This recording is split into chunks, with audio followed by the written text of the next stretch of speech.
আচ্ছা, ধন্যবাদ। এই যে দেখতে পাচ্ছেন নূর ভাইয়ের অবস্থা, মানে তিনি কোনো মতো আর কি বেঁচে আছে এখন অবধি। তার অবস্থা একদমই আশঙ্কাজনক।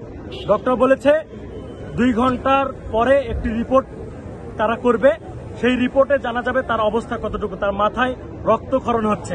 তো এই রক্তক্ষরণ যদি স্বাভাবিক অবস্থায় আসে সেক্ষেত্রে তারা বলতে পারে যে অবস্থা কোন দিকে যাচ্ছে। আর যদি রক্তক্ষরণ এখন যে অবস্থায় আছে এটা যদি কন্টিনিউ থাকে তাহলে তার চিকিৎসা নিয়ে এবং তার অবস্থা নিয়ে তারাও সন্দিহান রয়েছে এবং তাকে সর্বক্ষণিক দেখাশোনার জন্য ওখানে আমি যেটা দেখে আসলাম যে 4-5 জন চিকিৎসক রয়েছে এবং আইসিইউর বাইরের যে অংশটা রয়েছে ওখানে একটু ভিড় দেখা গেছে। ডক্টরদের পক্ষ থেকে বলা হয়েছে যে দলের নেতাকর্মী থেকে শুরু করে তাকে যারা দেখতে আসছে বিভিন্ন শুভাকাঙ্ক্ষী তারা যেন ওই জায়গাটা সম্পূর্ণরূপে ক্লিয়ার রাখে যাতে করে রোগীর কোনো অসুবিধা না হয়। আইসিইউতে শুধুমাত্র নূর ভাই না, আরো অনেকেই আছে এবং আমাদের শতাধিক নেতাকর্মী আহত হয়েছে। এই ঢাকা মেডিকেলে অনেকেই এখনো পূর্ণাঙ্গভাবে চিকিৎসা পায় নাই।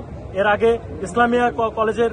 ইসলামিয়া হসপিটালে ছিল, তো সেখানেও তারা প্রপার চিকিৎসা পাচ্ছে না, যেহেতু শতাধিক নেতাকর্মী এবং এর বাইরেও অনেকেই সাধারণ মানুষও হয়তো আহত হয়েছে। তো সেই জায়গা থেকে এই মুহূর্তে এইটাই আর কি সর্বশেষ খবর। ধন্যবাদ। আপনার নাম, পরিচয়? আমার নাম আহমেদ আশরাফ শোভন, আমি সরকারি তিতুমির কলেজের শিক্ষার্থী, ছাত্র অধিকার পরিষদে আছি। অনেকে বলতেছে